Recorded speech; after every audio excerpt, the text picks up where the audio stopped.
안녕하세요. 오늘도 사연살롱을 찾아주셔서 감사합니다. 서울에서 아기 한 명 키우며 혼자 살아가고 있는 30대 초반의 돌싱녀예요.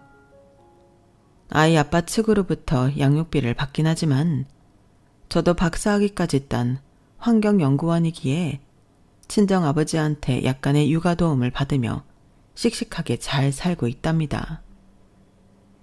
채 2년이 안 될 정도로 짧은 기간의 결혼 생활이었지만 전 남편을 비롯한 시댁 식구들과는 평생 상종하고 싶지 않을 정도로 학을 떼고 이혼했답니다. 악독한 시무는 평생을 정어져 푸는 일을 하셨던 울 친정아버지를 비하할 정도로 맨날 똥똥하며 똥냄새 난다고 했었어요. 하도 빡이 쳐서 막판에는 아기 설사 비슷하게 질펀하게 싼 똥기저귀를 시모 얼굴에 던져버렸어요. 진한 초록빛의 아기 똥이 시모 얼굴 전면에 철퍼덕하고 붙어서 흘러내리던 게 아직도 기억에 생생해요. 생각만 해도 통쾌해 죽겠다니깐요. 말 많고 탈 많았던 시모가 굴욕적으로 아기 똥기저귀를 맞고도 찍소리 못할 정도로 밟아주었어요. 도대체 어떤 일이 벌어졌던 건지 궁금하시죠? 불과 몇 년 전까지의 제 인생에 대해 사연살롱 애청자분들께 낱낱이 고해볼게요. 울 아빠가 남들이 꺼려하는 정화조 청소 공무원이 되신 건 당연히 돈 때문이겠죠. 이젠 저도 연구원이 되어 따박따박 월급 받으며 생활하니 돈에 대한 간절함은 좀 덜하긴 해요. 하지만 제가 기억하는 순간부터의 우리 집은 항상 가난했었기에 늘 돈을 갈망하며 살았던 것 같아요. 그놈의 돈이 뭔지, 직업이 뭔지, 울 아빠가 정화조 청소 공무원이라는 걸 알게 된 직구든 친구들은 절 맨날 놀렸던 것 같아요. 지준의 아빠는 똥 푸는 일 한대요. 아유, 똥냄새야. 얼른 코마 가야겠다. 어렸을 땐 그게 너무 억울해서 아빠한테 다른 직장 다니면 안 되냐고 울면서 따지기도 수십 번이었던 것 같아요. 아빠, 그냥 일반 회사 다니면 안 돼요? 애들이 나한테까지 막 똥냄새 난다고 놀린단 말이에요. 미안하다 지수야. 이 정도로 안정적인 직장을 다시 찾으려면 좀 힘들 것 같아. 너도 크면 아빠를 이해할 수 있을 거야. 그도 그럴 것이 아빠는 어려서부터 공사판에서 막노동을 하셨어요. 조실부모하여 거의 고아나 다름없이 컸기에 중학교 중퇴 후 공사판을 전전하셨죠. 그러다가 허리를 크게 다치시고는 조금 몸을 덜 쓰면서 안정적으로 일할 수 있는 직업을 찾게 되었어요.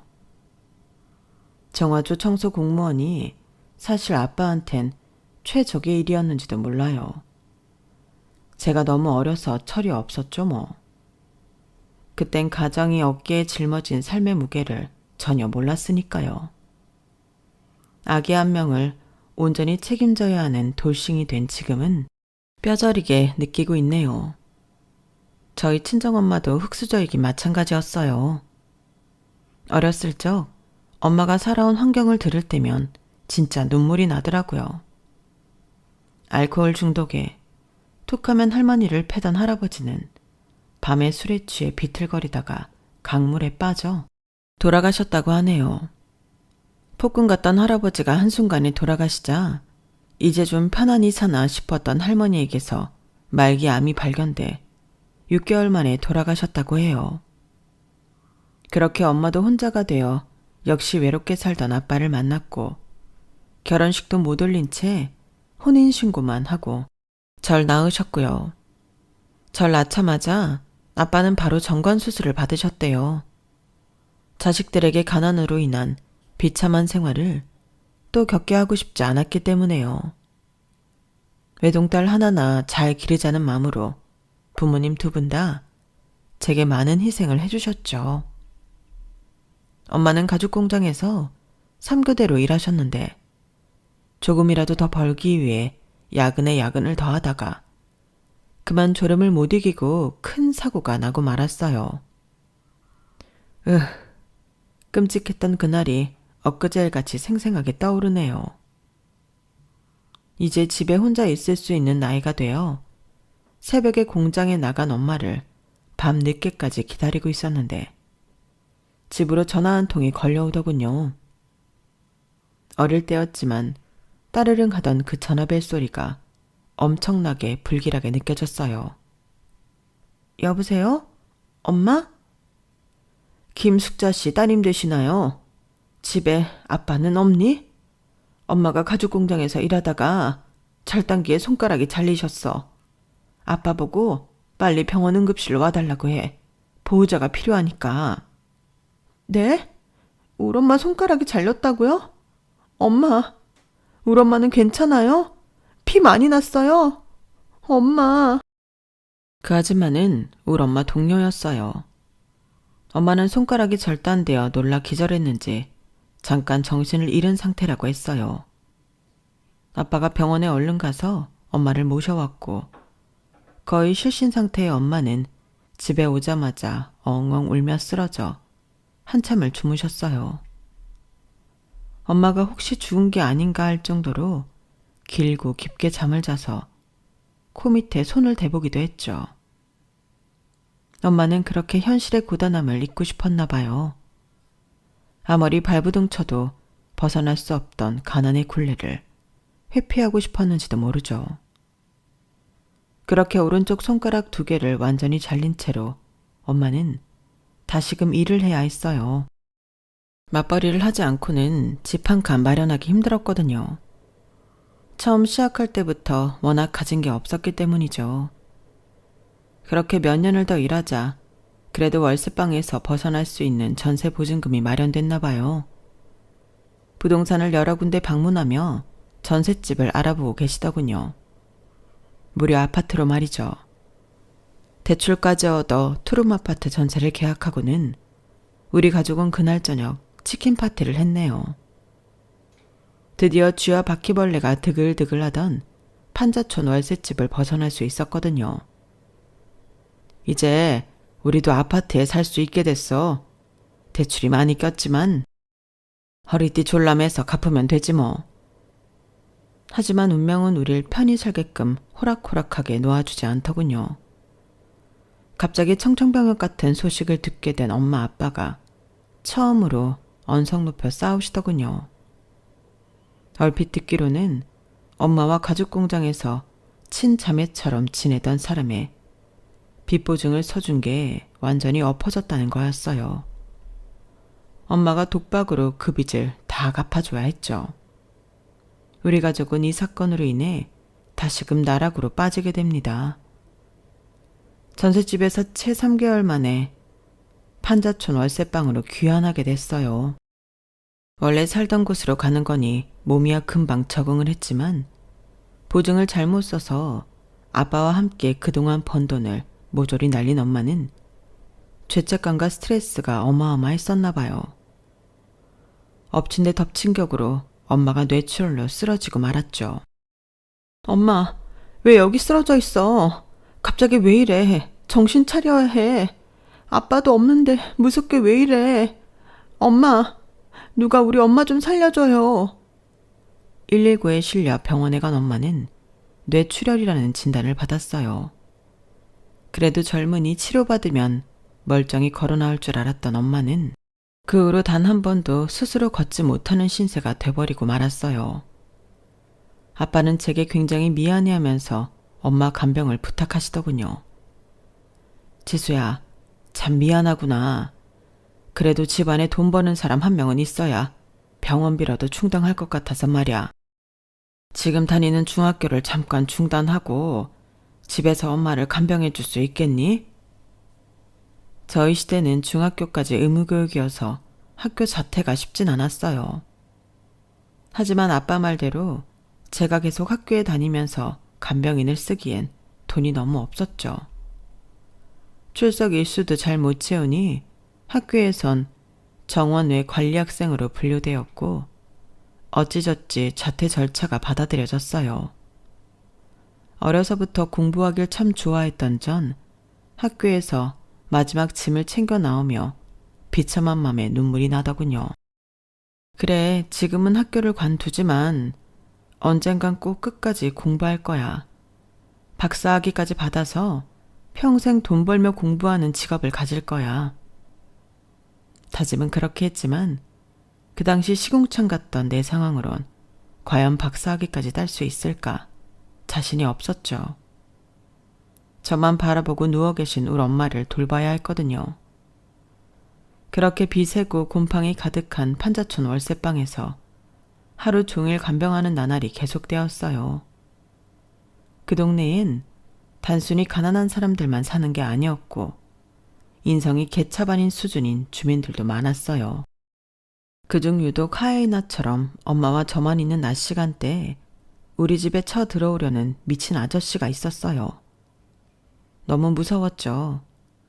그 아저씨는 맨날 술에 쩔어 있었고 여자들만 있는 집이란 걸 다 알고 있었어요. 야, 이 기집년아, 문 열어. 조그만 게 어른 말을 안 들어? 더운 여름에 물 한 잔 달라는 게 그렇게 더 어려운 부탁이더냐? 같은 이웃 주민끼리 서로 돕고 살아야 하는 거 아니냐고.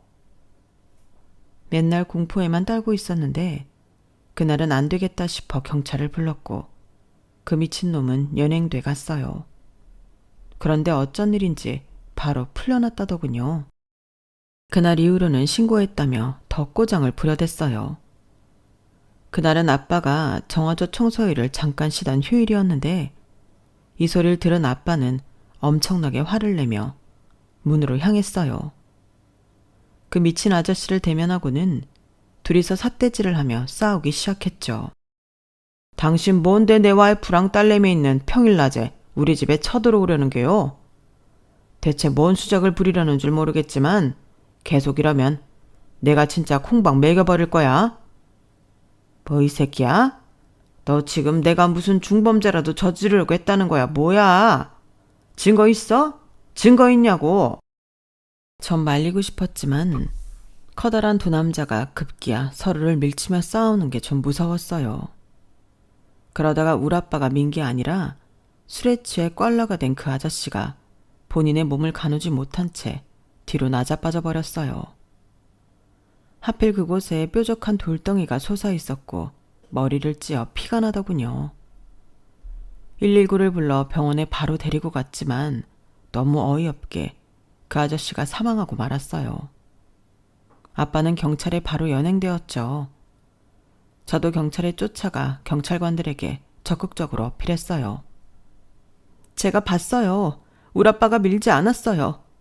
그 아저씨가 술에 잔뜩 취해 몸을 가누지 못하고 혼자 뒤로 넘어진 거예요. 경찰관님들, 제발 제 말 좀 믿어주세요. 네? 둘이 싸운 게 분명한데 서로 밀치다가 피해자가 사망한 게 당연지사 아니겠냐?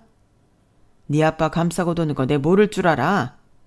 네 진술은 신빙성이 전혀 없다. 에이, CCTV라도 있으면 수사하기 편했을 텐데 말이야. 결국 아빠는 피해자를 밀쳤다는 누명까지 신 채로 진역을 살고 말았어요. 아빠가 감옥에 들어가고부턴 저와 뇌출혈 걸려 누워 계신 엄마는 그동안 모아놓으셨던 현금으로 겨우겨우 살아야 했어요. 산 넘어 산. 진짜 첩첩산중인 느낌이었어요. 완전히 안개가 자욱해 한 치 앞도 안 보이는 그런 높다란 산맥을 계속 넘어야 하는 그런 상황이었죠. 그 누구 하나 도움의 손길을 뻗어주는 사람이 없더군요. 세상이 야속하고 또 야속하게 느껴졌어요. 불행의 정점을 찍는 일이 또 터지더군요. 뇌출혈로 거의 식물인간 상태가 되어 누워 계시던 엄마를 진짜 몇 년 만에 병원에 모시고 가서 진료를 받았는데 암이 발견된 거예요. 눈앞이 노래졌죠. 아빠는 감옥에 가 있는 상태고 아직 미성년자인 나 혼자 이 모든 걸 감당하고 있는 와중에 말기 암이라니. 솔직히 어디론가 숨어버리고 싶은 심정이었어요. 김병에 장사 없다고 엄마 욕창 안 생기게 이리 움직이고 저리 움직여주고 때 되면 죽 만들어 먹여드리고 대소변 수발까지 다 들었는데 이제 와서 말게 암이라니. 난 엄마가 깨어나기만을 바랬는데 엄마와 할 시간이 얼마 남지 않았다니. 앞으로 엄마의 암 치료까지 나 혼자 어떻게 진행할 것이며 그 돈은 또 어디서 충당할 것인지 머릿속이 복잡해졌죠. 그런데 말기암 판정을 받고 엄만 3개월 만에 무정하게 돌아가시고 말았어요. 어쩐지 그 전부터 살이 무서운 속도로 빠지시더니 나중에 돌아가시기 직전엔 거의 피골이 성접해서 해골 수준이었죠. 엄마, 나 엄마 똥기저귀 계속 갈 수 있어. 이렇게 가버리면 난 어떡하라고. 아빠도 없는 이 집에서 나 혼자 어떻게 살아. 너무 무서워. 세상이 무섭다고. 몇 년간의 간병이 지치기도 했지만 막상 돌봐왔던 엄마가 돌아가시니 너무 무서웠어요. 아빠는 한 1년은 더 있어야 감옥에서 출소할 수 있었고 그때까진 이 집에서 나 홀로 살아남아야 했으니까요. 하지만 어쩌겠어요. 개똥밭에서 굴러도 저승보단 이승이 낫다고 잡초처럼 다시 일어나 살아야 했죠. 바로 집 근처 편의점 알바자리를 잡았어요. 다행인지 어쩐지 그곳은 장사가 잘 안 되던 편의점이어서 시간이 많이 남더군요. 그 시간을 활용해 다시 공부해야겠다는 생각이 들었어요. 원래 공부머리는 있었던지라 1년 만에 중고등 검정고시를 모두 통과했죠. 그리고는 바로 수능 준비에 돌입했는데 그 다음에 수능에서 운 좋게도 스카이 대학 중에 한 곳에 자연계열에 합격한 거 있죠. 기적과도 같은 일이라고 생각했어요. 항상 좌절과 시련만 가득했던 내 삶에 한 줄기 빛이 들어오는 느낌이었어요. 물론 내가 노력해서 시험 점수가 잘 나온 거였지만 신이 드디어 나에게 기회를 주는구나 싶었어요. 온 세상으로부터 선물을 받은 느낌이었죠. 다행히 합격 통보를 받았을 때 아빠는 출소한 상황이었어요. 합격의 기쁨을 아빠와 함께 했죠. 아빠, 나 드디어 대학 갈 수 있게 됐어. 다 아빠 덕분이야. 지금까지 밀어줘서 고마워요. 앞으로 열심히 해서 내가 나중에 아빠 먹여 살릴게요. 아니다 지수야. 무슨 말이니? 네가 능력 없는 엄마 아빠 때문에 고생이 많았지. 어린 나이에 산전수전 겪은 거 생각하면 감옥 안에서도 잠이 안 오더라. 아빠 다행히 정화조일에 복직이 됐어. 완전히 정규직은 아니고 옆에서 보조 업무긴 하지만 감옥까지 갔다 온 날 받아준 게 어디니. 아빠가 너 박사까지 딸 수 있게 끝까지 밀어줄게. 이제 원 없이 공부해봐. 스카이 이과를 다닌다고 하니 과외 알바도 수월하게 구할 수 있었어요. 성인이 됐으니 내 앞가림은 내가 해야겠다는 생각에 모든 비용을 스스로 충당하기 위해 더욱 열심히 살았죠. 지금 생각해보니 하루하루 꽉 채워 살지 않은 날이 없네요. 그랬기에 제가 삶에 후회가 없나 봅니다. 매 순간 최선을 다했기에 후회할래야 할 수조차 없는 거죠 뭐. 그렇게 박사학위까지 쭉 마쳐야겠다는 일념으로 학사를 3년 만에 조기 졸업하고 석사를 따고 연구실에서 일하며 박사과정을 밟고 있었어요. 같이 연구하던 선배 언니가 어느 날은 절 물끄러미 바라보며 한마디 하더군요. 지수야, 넌 숨 좀 쉬고 살아라. 네? 언니 그게 무슨 말이에요? 인간이 숨 안 쉬면 어떻게 살아요? 충분히 숨 쉬며 살고 있는데 왜요? 호흡이 딸려 보여요? 아니 바보야. 네 얼굴이면 외모가 완전 연예인 뺨치게 생긴 거 알고나 있는 거냐? 경주마처럼 앞만 보고 전력 질주하지 말고 네 주변을 한번 봐봐. 널 여자로 보고 침 질질 흘리고 있는 저 남정네들을 좀 보라고. 너 모태솔로지? 그 얼굴로 20대 후반이 되도록 못소리니 뒤에서 수근수근 대더라. 혹시 취향이 레즈냐고. 삶에 여유를 좀 갖고 연애도 하고 숨 좀 쉬고 살라고 이 바보 맹추야. 누가 나보고 레즈래요. 못소린 건 맞지만 취향이 그쪽은 아닌데? 사람들 반응 참 재밌네요. 사실 남녀공학인 대학에 입학하면서부터 남자들의 끊임없는 대시는 있어 왔어요. 하지만 눈 하나 끔뻑 안 했죠. 당장 알바를 4개씩 뛰어서 등록금과 제 생활비를 벌어야 했고, 아빠와 함께 아파트 전세라도 들어가려면 보증금을 마련해야 한다는 생각뿐이었거든요. 또 한편으론 공부 욕심이 있으니 박사학위까지 최대한 빨리 따서 안정적으로 연구원 생활을 하며 월급을 받고 싶었죠. 이 모든 걸 효율적으로 진행하려면 제 인생에 연애나 남자친구가 끼어들면 안 됐거든요. 심지어 연예인이나 아나운서 해볼 생각 없냐며 길거리에서 명함도 받았지만 그럴 생각은 추호도 없었죠. 근데 선배가 그런 얘기를 터뜨리니 뭔가 망치로 한 대 맞은 기분이었어요. 선배와의 대화는 20대 후반까지 제 마음속에 켜켜이 쌓여있던 외로움의 장작에 불을 지폈죠. 너 소개팅 한번 해볼래? 중소기업 사장 아들이라 아주 부잣집 자제야. 돈만 많은 게 아니라 인성도 좋고 얼굴도 잘생기고 내 보기엔 모든 게 완벽해. 내가 결혼만 안 했어도 한번 꼬셔보는 건데 참으로 아쉽구나. 내가 연락처 줄 테니 기다리면 그 남자에게서 톡이 갈 거야. 제 안에 무슨 바람이 불었는지 소개팅 제안을 받아들였고 그 남자와 톡을 하다 전화 통화까지 하다 보니 첫 연락을 6시간이나 하게 되었어요.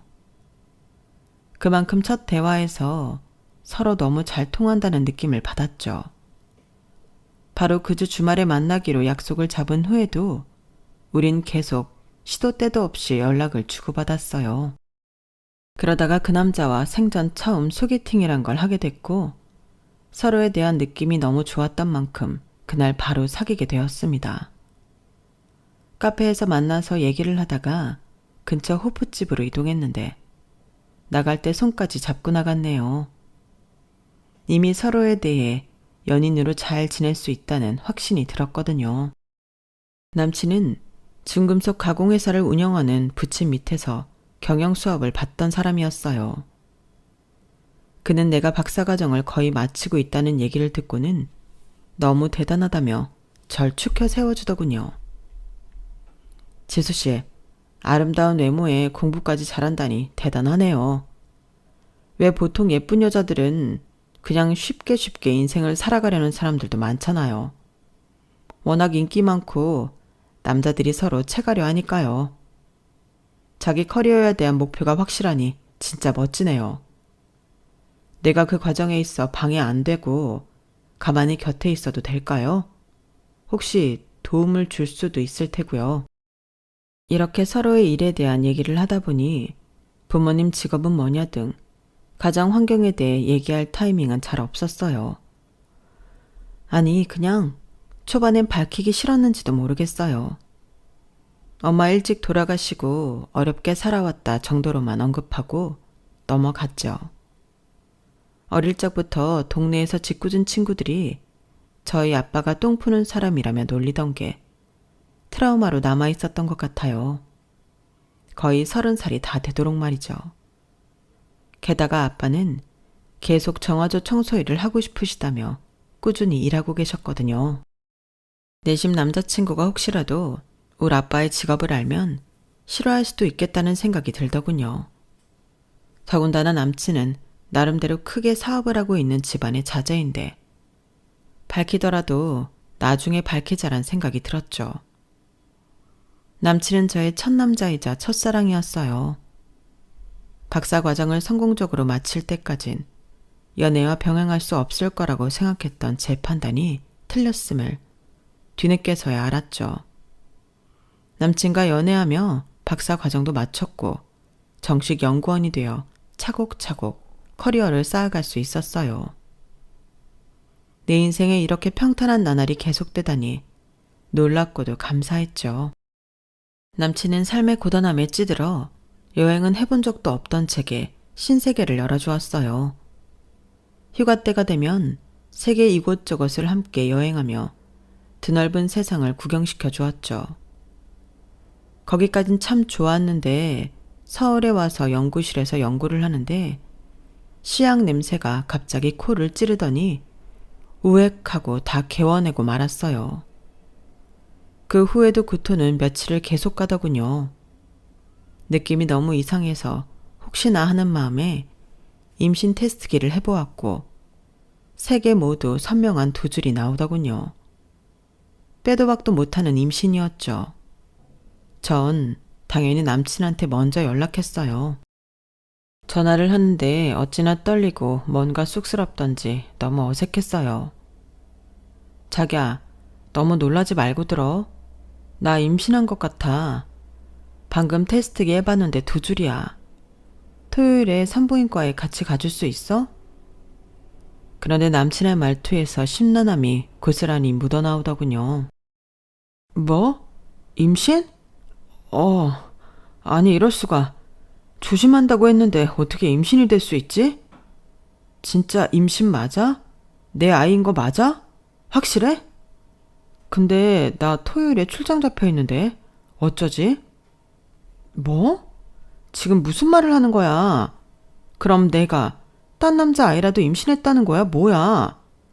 당신이 내 첫 남자인 거 다 알면서 그따위 말을 짓거려? 진짜 당황스럽다. 실망이야. 됐어. 토요일에 나 혼자 산부인과 가볼게. 이렇게 말했지만 내가 튕겨도 남친이 당연히 산부인과에 같이 가줄 거라 여겼어요. 그런데 진짜로 출장을 가버리더군요. 결국 산부인과는 저 혼자 갔어요. 틀림없는 임신이었죠. 지금까지 믿었던 남친에게 뭔가 배신당한 느낌이었어요. 너무 당황한 기색이 역력한 남친의 태도가 역겨웠거든요.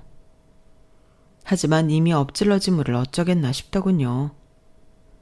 남친이 나와 결혼을 안 하게 되더라도 나 혼자 이 아이를 낳아 키우고 싶다는 생각까지 했거든요. 다행인지 어쩐지 출장에서 돌아온 남친은 한아름 꽃을 사들고 저희 집으로 찾아왔어요. 맘 같아선 싸대기라도 한 대 치고 싶었지만 임신한 마당에 마음이라도 곱게 가지자 싶었죠. 내 뱃속의 아이를 위해서라도 말이에요. 지수야, 정말 미안해. 내가 이런 일은 처음이라 너무 당황해서 횡설수설했었어. 얼른 양가 부모님께 인사드리고 결혼하도록 하자. 일단 우리 부모님께 말씀드릴 테니 당장 다음 주 월요일 퇴근 후 뵙도록 하자. 남친의 부모님을 당장 내일 모레 만나려고 하니 긴장이 되더군요. 제가 지금껏 살아온 환경을 솔직하게 고하기도 참 자신 없었고요. 그래도 내 뱃속의 아기를 위해 용기를 내어 예비 시부모님을 식당에서 뵀죠. 아니나 다를까 절 싫어하는 티를 팍팍 내시더군요. 아주 예의 없이 말이죠. 야, 너 이리 와봐. 아, 뒷골 땡겨. 네 인연. 감히 임신 공격으로 우리 귀한 아들의 앞길을 막어? 애 하나 만들어 오면 우리 집안에 거저 입성할 줄 알았냐? 신분 상승을 할래도 절차를 밟아야 할 거 아냐? 뭐 이런 맹랑한 계집애가 다 있어?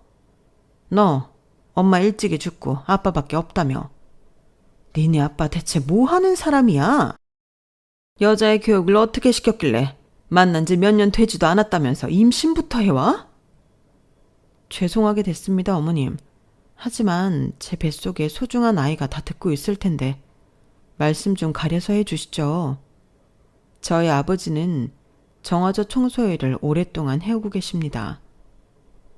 아빠 직업을 밝히자 그 사실을 그때 처음 알게 된 남친도 엄청 놀라는 눈치였어요.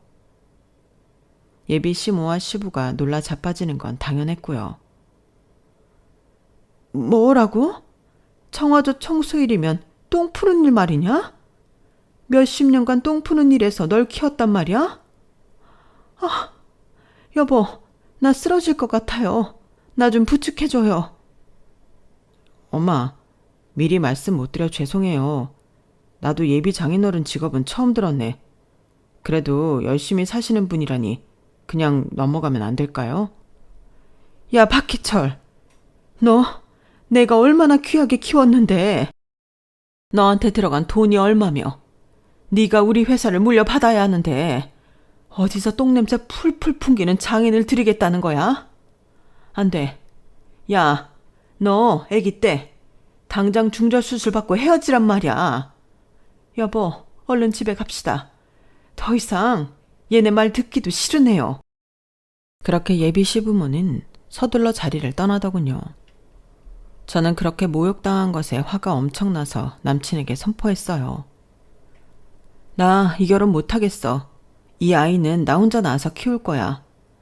이제 정규직 연구원도 됐겠다. 못할 것 없지. 자기 집에 당장 똥 안 푸면 어떻게 살 거야? 정화조 청소 담당은 반드시 있어야 하는 직업이야. 우리 아빠가 사기를 쳤어 뭐랬어? 정정당당히 열심히 살아가는 분을 일방적으로 그렇게 모욕해도 되는 거야? 잘 살면 다야? 돈이 다냐고. 남친은 제 앞에서 바로 무릎 꿇고 싹싹 빌더군요. 제발 헤어진단 말은 하지 마, 지수야. 내 아이까지 생긴 마당에 이렇게 끝낼 순 없어. 우리 엄마 아버지는 나한테 못 이겨. 내가 끝끝내 설득할 테니 나만 믿고 우리 혼인신고 질러버리자. 장인어른이 날 싫어하진 않으실 거 아냐. 그를 내쳤지만 남친은 무슨 영화에서 마냥 집 앞에서까지 계속 무릎 꿇고 있더군요. 그러다 저희 아빠와 마주쳤고 자초지종을 들으신 아빠는 당연히 결혼을 허락하셨어요.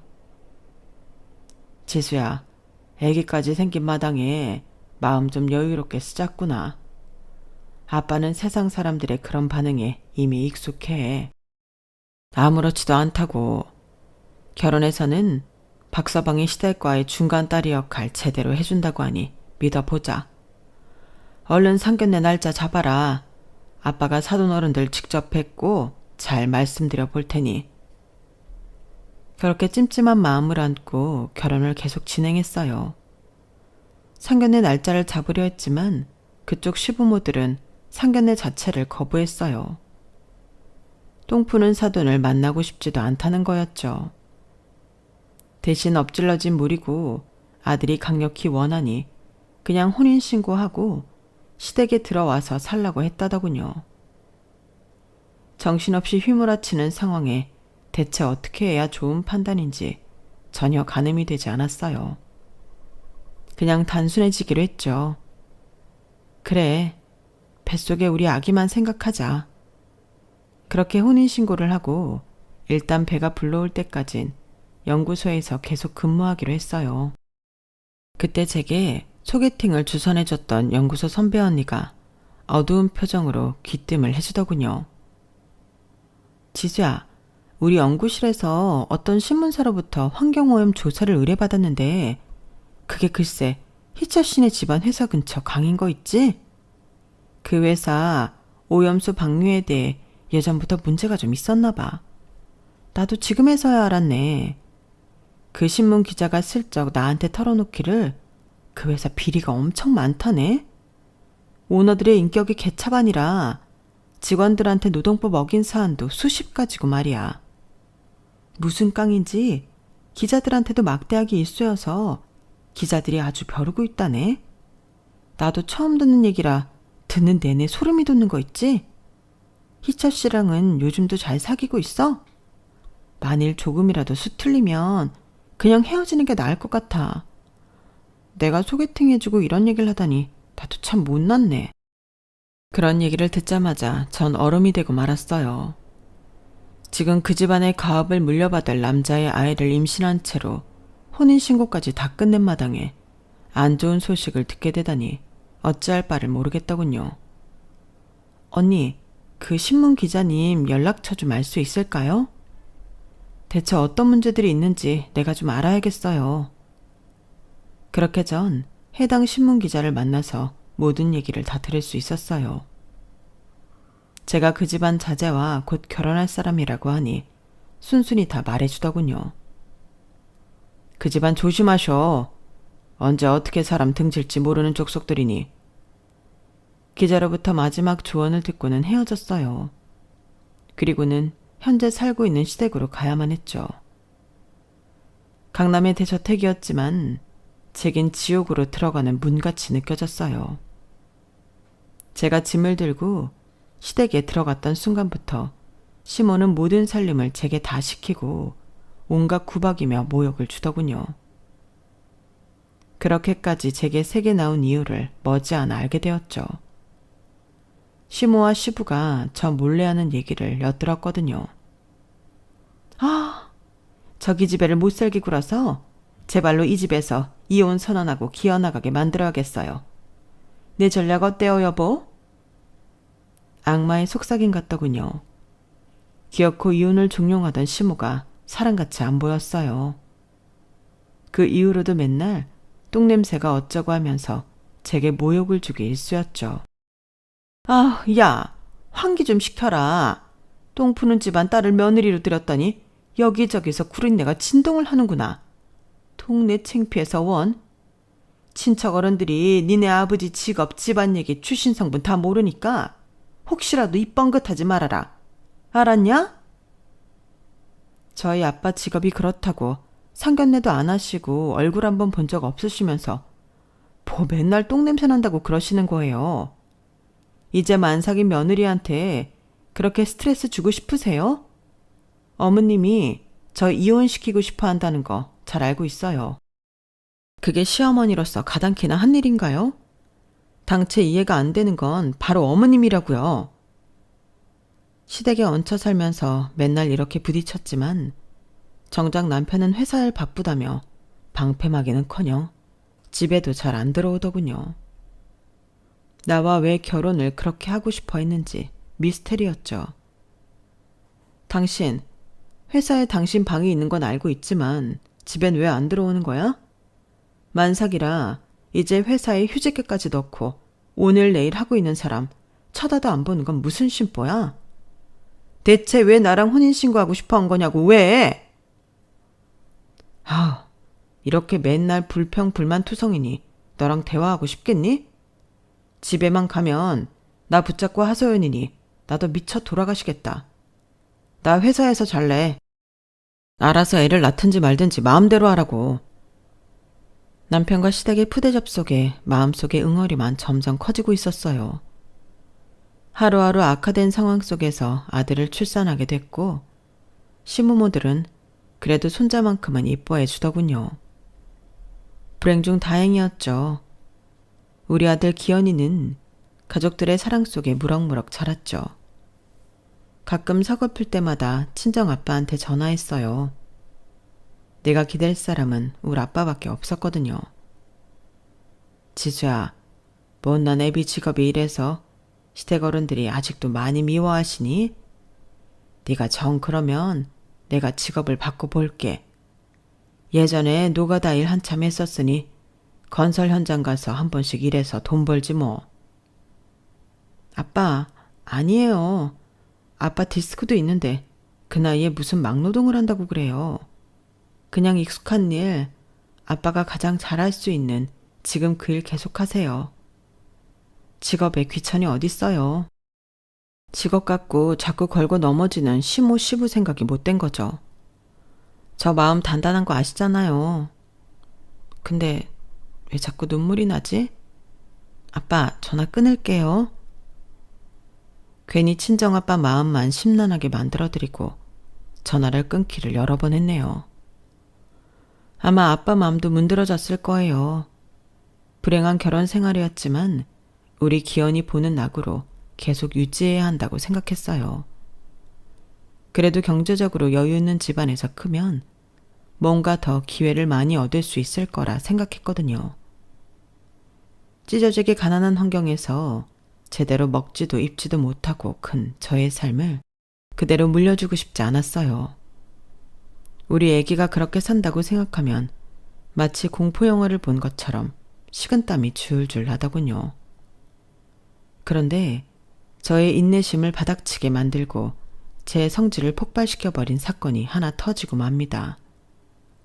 우리 기현이 돌이 가까워지자 시모의 폭탄 발언이 있었던 거죠. 우리 손주 돌잔치는 가족 친지 다 모시고 최고급 호텔에서 할 거다. 니까지 거랑 결혼한 게 창피해서 우리 아들 결혼식도 제대로 못 치르고 혼인신고만 대충 한 게 마음에 걸렸는데 이번 기회에 우리 희철이 결혼해서 떡두꺼비 같은 아들 낳았다는 것도 다 알려야지. 아, 호텔 돌잔치 예약하셨어요, 어머님? 알겠습니다. 우리 기현이랑 저도 정장 한 벌씩 준비해야겠네요. 넌 빠지고 누가 너까지 오래? 천민추 씨 며느리가 뭐가 예쁘다고 클래스 높으신 친지들에게 소개하냐? 애 엄마는 아프다고 할 테니 그날 코빼기도 비출 생각 말아라. 네? 어머님, 천민추 씨니라뇨. 저도 명문대 나와서 박사학위 따고 연구원으로 일하고 있는 사람이에요. 나름 엘리트라고요. 무시하는 것도 한두 번이지 애 앞에서. 진짜 거북하네요. 그리고 자기 애기 돌잔치에 못 가는 엄마가 세상에 어딨어요. 지금 장난하세요? 장난 아닌데? 괜히 똥 푸는 집안 딸내미를 며느리로 얻은 거 들키면 나 친척 어른들한테 호되게 혼난다. 어디 그런 여자를 우리 집안에 들였냐고 말이야. 점자꾸 내 말대로 해. 지금 말 다 하신 거죠? 저도 더 이상은 못 참겠네요. 제가 능력이 없는 것도 아니고 밥 벌어먹고 살 안정적인 직장도 있으니 더 이상 이 집안에서 눈칫밥 먹을 이유 없습니다. 이혼하고 내 새끼 내가 데리고 나가 살 테니 양육비나 제대로 주세요. 뭐? 니까짓 게 돈을 얼마나 번다고 내 손주 데리고 나간다는 게냐? 안 된다. 빈몸으로 나가라. 너무 열이 받은 전 갈고 있던 아기 똥기저귀를 시모 얼굴에 집어 던졌어요.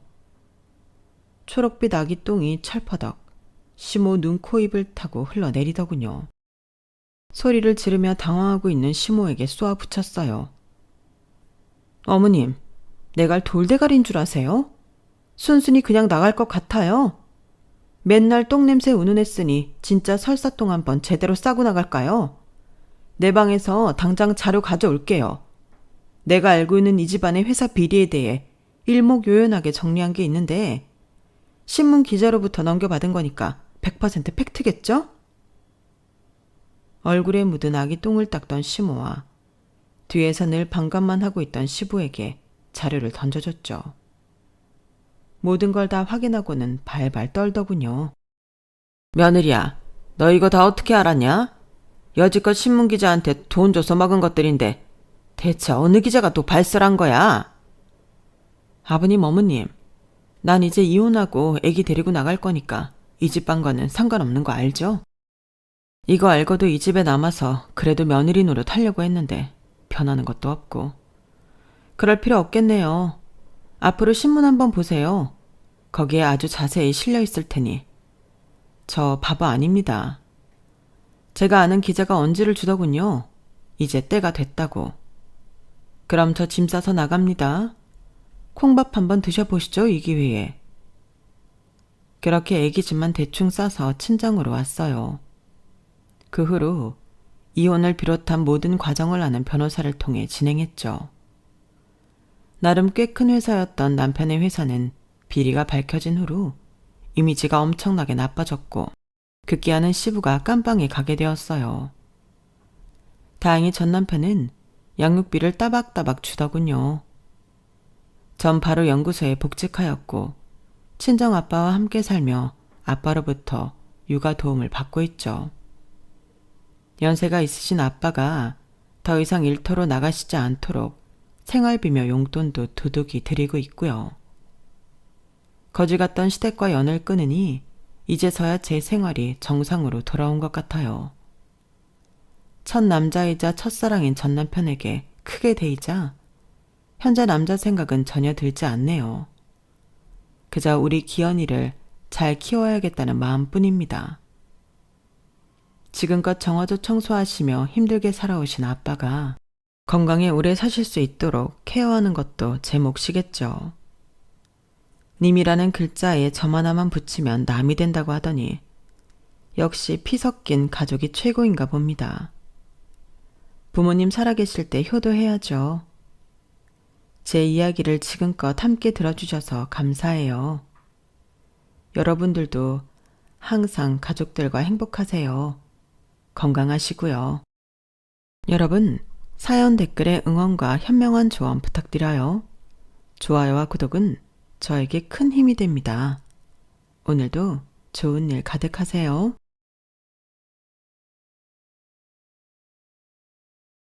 안녕하세요.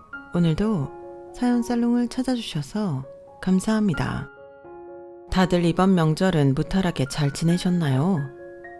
저도 한때는 며느리였던 시절이 있던 사람이라 1년에 2번 있는 큰 명절이 얼마나 부담스러운 일인지 너무나 잘 알고 있습니다. 저는 거기에 설상가상으로 시댁 식구들은 많은데 며느리는 저 하나였어요. 아니, 아들은 그렇게 귀하다고 하면서 그런 귀한 아들과 사는 며느리는 왜 귀한 대접을 받지 못하는 걸까요? 결혼 생활이 길지 않았기 망정이지 소위 말하는 검은 머리 팥뿌리가 될 때까지 살았다면 저는 그게 제일 불만이었을 거예요. 그리고 그런 명절만 되면 자기 집에 가서 다른 가족들 보라고 허풍을 떨며 있는 척 없는 척하는 한심한 남자들이 꼭 있는데 애석하게도 제 전남편도 그런 사람 중에 하나였어요. 아니, 정말 잘난 구석이 있으면 말을 안 하겠는데 저보다 나이도 어리고 태생이 게으른 사람이 그런 구닥다리 마인드는 왜 갖고 있는 건지 모르겠는데요. 이쯤 되면 저 여자는 남자 보는 눈도 엄청 없네 라고 하실 테지만 맹세코 몰랐어요. 그걸 알고 결혼했다면 제 발등 찍은 거니 죽이 되든 밥이 되든 제가 참고 살아야 하겠지만 결혼에 별 뜻도 없던 사람한테 저 좋다고 쫓아다니며 저한테 잘 보이려 했던 사람은 남편이었거든요. 게다가 저는 결혼이 늦은 만큼 결혼보다는 일이 좋았던 사람이었는데 참고로 제 직업은 대기업 개발연구원이에요. 아시는 분은 아실 수도 있는데 직업 특성상 일은 많고 사람은 별로 없어서 특별한 일이 없다면 야근은 당연한 환경이죠. 물론 지금은 그때보다는 조금 나은 환경이 되었긴 했지만 농담 삼아 월요일에 출근하면 수요일에 퇴근하는 그런 시절을 살았어요. 아마도 일 욕심이 많고 하루라도 빨리 높은 위치로 가고 싶었던 제 마음도 한몫했을 텐데 그러니 연애는커녕 친구 만나는 일도 저에겐 힘들었네요. 그렇게 일에 치이며 30을 넘겼고 친구들은 하나둘 시집 장가를 갔어요. 그리고 저는 35을 넘겼는데 그때쯤 되니 저희 집에서도 제 결혼은 포기한 듯 보이더군요. 사실 어린 시절 부모님이 이혼한 후 저한테 크게 관심 있는 가족은 없었거든요. 그래서 저 하고 싶은 대로 하고 잔 편이었는데 그때는 저 역시 제 인생에 결혼은 없는 줄 알았어요. 하지만 인생은 저를 유부녀의 길로 안내했고 그 시작은 생뚱맞았는데요. 어느 날 갑자기 친구로부터 엉뚱한 소개팅 이야기를 듣게 되었어요. 친구 말로는 남자가 집안 돈도 많고 능력도 좋은데 사람은 더 괜찮다며 이런 남자는 빨리 잡는 게 임자라고 무조건 소개팅을 해야 한다고 호들갑을 떨더라고요. 어찌나 난리인지 친구의 반응에 만나기도 전에 질려버린 저는 그렇게 아까운 남자면 너나 하라고 거절했는데요. 야, 나 작년에 결혼한 거 잊었냐? 하긴 바빠서 베프 결혼식 날도 주말 근무하다 늦으셨지? 내가 그때만 생각하면 너랑 확 절교를 했어야 했는데 축의금 금액이 너무나 감동적이라 그러지 못했다. 아쭈, 그러셔? 왜? 액수 보니까 절교하긴 아깝더냐? 그래, 나 애 많이 낳을 거야. 돌잔치 때마다 기대한다. 아무튼 이 얘기 하려고 했던 게 아니고 너 무조건 소개팅해. 우리 그이가 아는 동생인데 얼마 전에 같이 술 마셨거든? 근데 사람이 너무 괜찮더라고. 요즘 연상연하 유행인 거 알지? 너같이 능력 있는 여자한테는 귀엽고 애교 많은 사랑스러운 연하남이 어울리지. 솔직히 나도 싱글이었으면 너한테 소개 안 하고 내가 만났다. 뭐 얼마나 대단하길래 이렇게 호들갑이야? 어디 얼굴이 공유라도 닮았나? 공유 스타일이 아니고 이종석 스타일. 연하라니까. 근데 얼굴만 반반한 게 아니야. 너처럼 대기업 다녀. 대학도 캐나다인가 외국에서 다녔던데? 야, 됐다. 그런 남자가 나이도 많은 나를 왜 만나냐? 이미 1차 검증 끝났거든. 그 남자가 먼저 소개시켜줄 여자 없냐고 해서 내가 네 사진 보여줬는데 말이지. 마음에 든대. 너 만나보고 싶대. 원래 이상형도 능력 있는 커리어 우먼이라고 하더라. 능력하면 우리 한율이 아니겠냐? 땡땡전자 핵심개발연구원. 더 뭐 중간에서 리베이트 먹기로 했냐? 왜 이렇게 비행기를 태워? 그리고 그 남자 능력 있는 여자 등골 빼먹는 얼굴만 반반한 제비 아냐? 돈 많고 나이 많은 여자만 골라서 접근하는 거 아니냐고. 나는 능력은 있지만 돈은 많지 않은데. 야, 됐어. 너는 순수하지가 못해. 돈은 너보다 그 남자가 더 많거든? 나는 기껏 노처 여친구 좋은 짝 만나게 해주려고 이렇게 노력을 하는데 너는 왜 이렇게 비협조적이냐? 혹시 나 몰래 연애하다 남자한테 크게 당한 적 있냐? 뭐래? 내가 당할 사람으로 보여? 그만큼 관심도 없고 시간도 없어 그러지. 그럴 시간 있으면 아무것도 안 하고 잠만 쭉 몰아서 자고 싶다. 대기업에 다니면 뭐하나? 저렇게 삶의 질이 떨어졌는데. 그러니까 그럴수록 연애를 해야 한단 말이야. 앞으로 봐라. 나이는 더 먹지 몸과 마음은 외롭지. 옆에 같이 있어줄 사람이 필요하다고. 너 잔말 말고 소개팅해. 네가 축의금을 두둑히 한 은혜를 내가 이렇게 갚겠다. 저는 그렇게 친구의 집요한 오기로 소개팅 자리에 나가게 되었어요. 그리고 친구 말대로 한눈에 외모가 반반한 남자를 소개받게 되었는데 생긴 것도 괜찮은데 말투와 매너는 더 괜찮더군요. 솔직히 친구가 아무리 입에 침이 마르도록 자랑을 했어도 믿지 않았거든요. 그렇게 괜찮은 사람이 왜 여자친구가 없어서 연상녀를 소개시켜 달라고 할까? 만나보고 아니면 친구한테 뭐라고 해줄 생각이었는데 오히려 제가 한 방 먹은 기분이었어요. 그만큼 그 남자는 참 괜찮은 사람이었고 특히 활짝 웃을 때 들어가는 보조개가 남자지만 너무 예뻤는데 저도 모르게 홀린 듯 그 남자한테 빠지고 말았어요. 그 남자한테는 일종의 부티가 흘렀거든요. 그 부티라는 게 돈이 많아 보인다는 뜻이 아니라 사랑 많이 받고 자란 구김살 없는 막내 아들 같은 분위기였는데요. 실제로 대화를 나눠보니 위로 누나가 둘이 있고 오랜 노력 끝에 얻은 귀한 막내이자 장손이라 식구들의 사랑을 한 몸에 받았다고 하더라고요.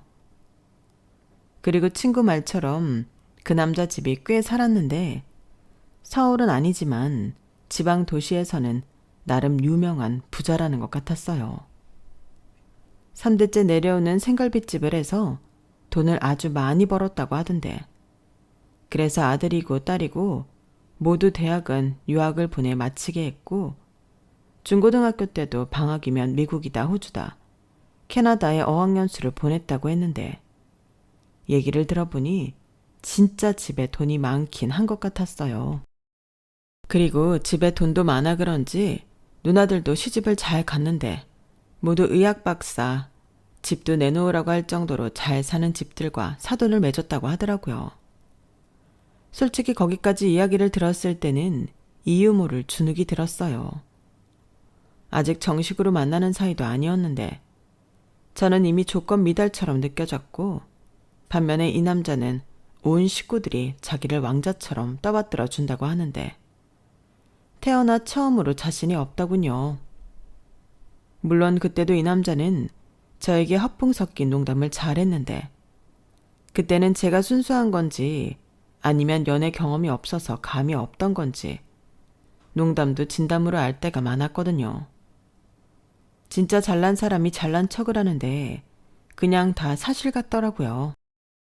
그리고 정식으로 만나는 건 아니었지만 한 3번인가 4번째 만날 때 이 남자가 정식으로 저에게 사귀고 싶다고 했고 결혼을 전제로 만나자고 했는데 과연 결혼까지 가능할까? 의구심이 들면서 거절하지 못했어요. 제 마음도 이미 그 남자에게 넘어간 상태였거든요. 사실 저에겐 아픔이라면 아픔이 있었어요. 앞서 잠깐 언급했지만 부모님 이혼 후 저에게 관심을 가진 사람들이 아무도 없었기에 저는 늘 혼자 모든 결정을 다 해야만 했고 마음이 많이 외로웠는데요. 그렇다 보니 저는 어릴 때부터 걱정 없고 티 없이 자란 사람에 대한 부러움과 동경이 있었어요. 소개팅을 주선해준 친구도 그런 유형의 사람이었는데 가족들 사랑을 듬뿍 받고 자라서인지 밝고 여유 있는 모습이 좋았거든요. 그런데 소개팅으로 만난 그 남자는 그 친구보다 더한 사람으로 저와 결혼까지 생각한다고 하니 설레었는데 친구 말처럼 저런 남자를 마다할 여자가 누가 있을까 싶었어요. 그렇게 그놈과 빌어먹을 연애를 시작했고 저에게 닥쳐올 미래도 모르고 세상에서 가장 좋은 걸 손에 넣은 사람처럼 의기양양했는데요. 그놈과 2년 조금 넘은 연애 기간을 함께하면서 내내 즐거웠네요. 같이 있으면 웃게 되고 별것도 아닌 일로 설레며 사랑을 키웠는데 그러니 이놈한테 그런 치명적인 문제가 있다는 걸 모르고 결혼까지 쭉 달리게 된 거예요. 그놈을 만나는 동안 저희는 정말 아무 문제 없었거든요. 다만 호의를 받고 배려를 받는 것이 너무 익숙해서인지 이 남자는 그게 고마운 거라는 건 잘 모르는 것 같았는데 그땐 그 심각성을 알지 못했어요. 왜 외동으로 자라면 이기적이라는 말이 있잖아요. 저는 그 남자의 그런 점도 딱 그 정도라고 생각했거든요. 그리고 연애하는 동안에는 서로 잘 보이고 잘해주려 노력했으니 더더욱 단점이나 문제점은 모르고 결혼 약속을 하게 되었는데 저희 집에서는 저한테 관심도 없고 포기했던 결혼이라 반대할 이유가 없어 아주 손쉽게 허락을 받을 수 있었어요. 거의 네가 알아서 해라 이 수준이었는데 솔직히 제가 살아온 환경이 이처럼 딱딱해 마음먹은 이상 결혼을 서두르고 싶더라고요. 그리고 이윽고 걱정이 많았던 시댁에 인사를 갔을 때는 혹여나 이혼 가정에서 자랐고 나이 많은 여자라 안 된다고 할까 겁이 나긴 했는데 다행히 그런 건 없더라고요.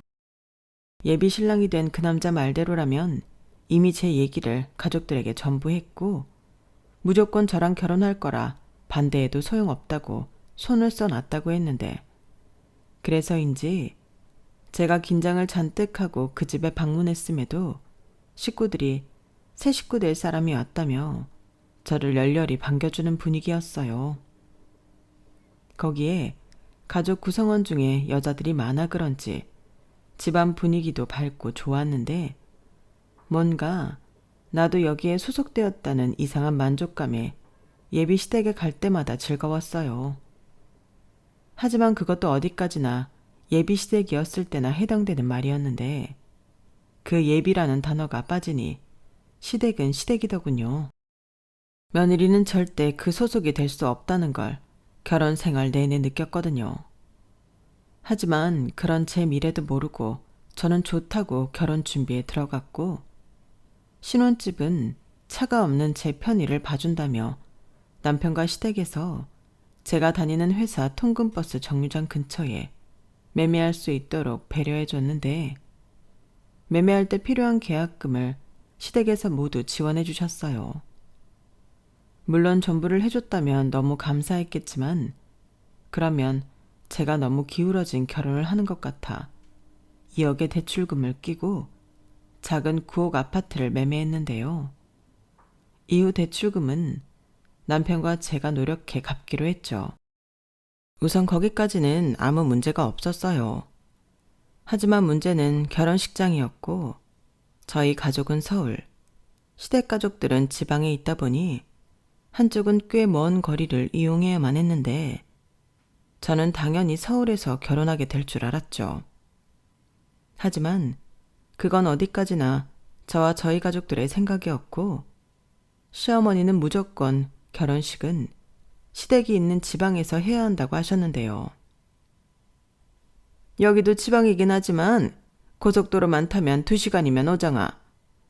서울에서 하나 여기서 하나 뭐가 다르니?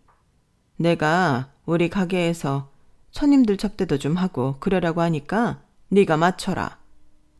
바깥 사돈께도 네가 잘 말씀드리고 라고 단호하게 말씀하시는데 저는 생각지도 못한 일이라 적지 않게 당황했어요. 저는 태어나 서울을 단 한 번도 벗어난 적이 없었고 친척들은 몰라도 친구들이나 회사 동료들에게 제 결혼식 하나 때문에 차 끌고 고속도로 타라고 하기가 참 민망하더라고요. 게다가 남편 회사 사람들도 참석하기는 서울이라 더 편할 텐데도 시어머니는 그건 양보할 수 없다고 하셨고 내가 그동안 뿌린 게 많아서 그래. 니들 손님 규모에 비하면 내 손님 규모는 그 배가 넘는다. 니들이 그 돈 충당해 줄 수 있는 거 아니잖아. 그리고 회사 사람들이건 친구들이건 오기만 하면 내 가게에서 맛있는 고기도 먹을 수 있는데 오히려 좋은 거 아니니? 라고 물러설 기미가 보이지 않는데 남편도 이번 일은 저더러 양보하라고 하더군요. 우리 엄마가 누나들 결혼식도 그렇고 축의금으로 뿌린 게 많아서 그래. 내가 마지막 결혼이니 이번에 뿌렸던 거 다 수거하려고 그러는 거야. 자기가 이번 일은 이해해줘. 아니, 그래도 그렇지. 평생 한 번 있는 결혼식인데 이걸 양보하면 나는 웨딩드레스 뭘 입으라고. 그리고 누나들은 전부 서울에서 했다며. 그야 누나들은 딸이니까. 원래 결혼식은 남자 쪽 입김이 센 거 아니야? 우리 엄마 그때마다 관광버스 대절하고 결혼식 끝나고 내려와서 가게에서 한턱 내고 그랬어. 그럼 이번에도 그렇게 하시면 안 돼? 내 손님은 전부 서울 사람들인데 내려오라고 하면 좋아할 사람이 누가 있겠냐고. 그럼 오지 말라고 해? 그 정도 사람이면 안 오는 게 나아. 그래도 양심껏 축의금은 내겠지. 무튼 이번에는 자기가 양보해. 우리 엄마가 이번엔 아들 결혼이라고 양보할 생각이 전혀 없더라고. 괜히 결혼하기 전부터 우리 엄마한테 찍힐 이유 없잖아. 말끝마다 우리 엄마 우리 엄마. 자기 설마 마마보이는 아니지? 뭐? 사람을 뭘로 보고? 아니거든. 근데 이번만 자기가 양보해줘. 나는 내 와이프랑 엄마랑 자기가 사이 좋게 지냈으면 좋겠어. 그게 다야. 자기 나 사랑하잖아. 남편은 그 뒤로 계속 저에게 조르고 애교를 부리며 결혼식을 자기 엄마 뜻대로 해주자고 설득했어요. 대신 웨딩드레스는 촌스럽지 않은 걸로 마음에 드는 걸 고르면 그게 얼마이건 사주겠다고 했는데 그땐 솔직히 흔들렸어요. 대한민국에 웨딩드레스를 사서 결혼하는 여자는 많이 없잖아요. 하지만 마음에 드는 드레스는 1, 2천 원 우스웠고 저걸 어디 가서 또 입을 것도 아닌데 그렇게 큰 돈을 주고 산다는 것이 돈지랄 같았는데 남편도 그 정도 할 줄 몰랐는지 웨딩드레스 가격을 보고 아무 말도 못하더라고요. 그래서 드레스는 사지 않고 마음만 받기로 했는데 그렇다고 이미 계약한 결혼식장을 취소할 순 없어 최대한 저희 측을 배려해준다는 조건으로 저는 지방에서 결혼식을 올렸어요. 그런데요, 시어머니 말로는 최신 건물이라고 하던데 무슨 옛날 궁전 같은 곳에서 결혼식을 올렸다니까요. 덕분에 친한 회사 동료와 친구들에게 내내 아방궁의 공주였다는 등 놀림을 받긴 했지만 그것 말고는 제가 원하는 대로 혼수와 신혼여행을 결정할 수 있었기에 누가 더 손해랄 것도 없이 그 부분은 일단락이 되었죠. 저는 그렇게 아무런 문제 없이 행복하게만 살 줄 알았어요. 하지만 문제는 그 다음부터 시작되었고 결혼하고 4개월 정도가 지났을까? 남편이 회사 생활이 너무 힘들어 퇴사하고 싶다고 했는데 저는 깜짝 놀라 무조건 안 된다고 설득했죠. 자기야, 회사 생활이라는 게 원래 호락호락하지 않는 거잖아. 내내 잘 다녀놓고 왜 이제 와서 그래? 조금만 참으면. 내가 더는 못 참겠어서 그래. 그 전에도 힘들었는데 겨우겨우 참고 다녔어. 이젠 한계라고. 나 조금만 쉬었다가 다른 회사로 이직할게. 미안하지만 이직이 뭐 그렇게 쉬워? 그럼 이직 준비를 하고 다음 회사 내정되면 그때 퇴사해. 그건 내가 이해할게. 나 좀 쉬자. 당분간은 아무 생각 없이 좀 쉬고 싶어서 퇴사하고 싶은 건데 바로 이직 회사를 구해놓고 쉬는 거면 그게 쉬는 거야? 당장은 생활비 문제도 있고 자기가 부담해야 할 부분이 많아지겠지만 대신 내가 용돈 달라는 말은 안 할게. 아니, 돈 문제도 돈 문제지만 그렇게 쉬기 시작하면 다시 회사 다니기 더 힘들어질까 봐 그래. 나도 힘들 때 많았어. 더럽고 치사해서 사표 쓰고 싶었던 적이 한두 번이 아니었다고. 그래도 버텨야지. 회사에서 자르겠다고 하는 것도 아닌데 어렵게 들어간 회사 아깝지 않아? 나는 회사 어렵게 들어가지 않았는데. 그리고 왜 힘든데 버텨? 그런 마인드가 나를 숨막히게 하는 거야. 자기도 은근히 꼰대 기질이 있어. 내가 이래서 조직 생활에 취약하다니까? 아무튼 내 인생이니까 내가 결정할 거고 최대한 자기한테 피해는 주지 않도록 노력할게. 이쯤 되면 저는 남편이랑 사는 게 아니라 낳지도 않은 아들이랑 사는 것 같았는데 자식이 말을 안 들을 때 부모 가슴이 얼마나 답답한지 미리 경험한 기분이었어요. 그리고 제가 더 설득할 새도 없이 남편은 회사를 그만뒀는데 그게 결혼하고 5개월이 채 되지 않았을 때였어요. 그 후 생활비는 온전히 제 몫이었고 뭐 애도 아직 없고 두 식구 먹고 살 정도는 제 벌이로 큰 부담은 아니었는데 그래도 이게 은근히 기분이 별로였죠. 아무리 결혼을 했다고 하지만 제가 다 큰 성인 남자를 부양해야 할 의무는 없잖아요. 하지만 남도 아니고 남편이 정신적으로 그렇게 힘들다고 하니 울며 겨자 먹기 식으로 남편의 뜻을 존중할 수밖에 없었는데 제 주변에서도 이런 사실을 알고 저한테 위로의 말을 전하곤 했어요.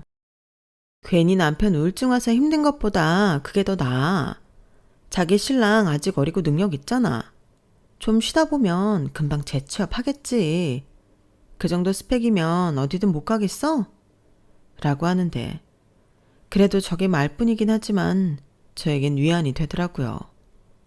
그리고 이미 엎어진 물, 저도 그렇게 생각하고 싶었는데요. 여기서 문제가 끝이 아니라는 거였어요. 시댁에서 남편이 회사를 그만둔 사실을 알고 그달부터 남편 용돈으로 200만 원씩 입금을 해주고 있었다는 사실을 나중에 알았거든요. 그러니까 남편은 퇴직금에 매달 200만 원씩 돈이 들어오고 있었는데 그러니 몇 달이 지나도 이 남자가 재취업할 생각이 없어 보였죠. 솔직히 저라도 그럴 것 같았어요. 그런데 저한테 피해주지 않겠다는 남편은 그 후로 6개월이 지나도록 생활비 한 번을 주지 않았고 그럼 집에서 받는 용돈에서라도 생활비를 달라고 했더니 남편이 발끈하며 이렇게 말했어요. 뭐? 지금 백수한테 생활비를 내놓으라는 거야? 자기 진짜 너무한다. 백수라도 매달 어머니한테 용돈 받잖아. 아무리 생각해도 자기가 그 용돈 때문에 구직 활동을 더 안 하는 것 같아. 집 대출금, 공과금, 식비까지. 지금까지 나 혼자 부담하고 있는 거 알지? 내가 왜 취직할 생각도 없는 자기를 위해 그 많은 돈을 혼자 부담해야 해? 그렇게 말하니까 좀 서운하네. 막말로 이 집은 우리 집에서 계약금 해줘서 구한 거고 나도 결혼하고 4개월 정도는 자기한테 월급 통장 맡겨서 같이 부담했잖아. 그래, 그땐 그랬었지. 근데 지금은 직장이었던 시간보다 실직자로 지낸 시간이 더 길고 나는 회사 나가지만 자기는 내내 집에서 게임하고 놀잖아. 이 집에서 가장 오래, 가장 많이 먹고 쓰는 사람은 자기인데 자기도 뭔가 내놓을 수 있으면 내놔야지. 그렇다고 집에서 나 쓰라고 주는 용돈을 달라고? 벼룩의 간을 빼먹어라. 이건 말 그대로 용돈이야. 우리 엄마가 나 기죽지 말라고 주는 용돈. 무슨 와이프가 시어머니가 주는 쌈짓돈까지 탐을 내냐? 뭐? 그럼 언제까지 이렇게 살 건데? 구체적인 날짜라도 얘기를 해. 그래야 나도 뭐라도 기대할 수 있잖아. 아님 퇴직금 받은 거라도 나한테 맡기든가. 싫어. 그건 내 비상금인데 왜 자기한테 맡기냐? 자기도 가만 보면 내 돈줄을 전부 틀어쥐려고 하는 경향이 있어. 그건 옳지 않아. 이건 내가 싫어도 참고 회사 다닌 보상금이라고. 그리고 이미 반절은 쓰고 없어. 뭐? 퇴직금을 벌써 건드렸다고? 솔직히 얼마 되지도 않았고 카드 쓴 게 있어서 카드값 메꿔야 해서 어쩔 수 없었어. 지금도 이 난리인데 내가 자기한테 카드값 내달라고 했어 봐. 그럼 자기가 가만히 있었을까? 나도 최대한 자기 배려하는 거야. 그리고 내가 왜 집에만 있겠어. 나가면 다 돈이니까. 자기 눈에는 내가 생각도 없이 먹고 노는 걸로 보이겠지만 나 사실은 엄청 고민하고 또 노력하고 있다. 그래서 나더러 지금 고마워하라는 말이야? 그건 아니지만 쪼지 말라고. 다 때가 되면 노는 것도 지겨워지고 일하고 싶어지겠지. 내가 또 하겠다고 마음 먹으면 하는 사람이라 취직은 문제 없다니까.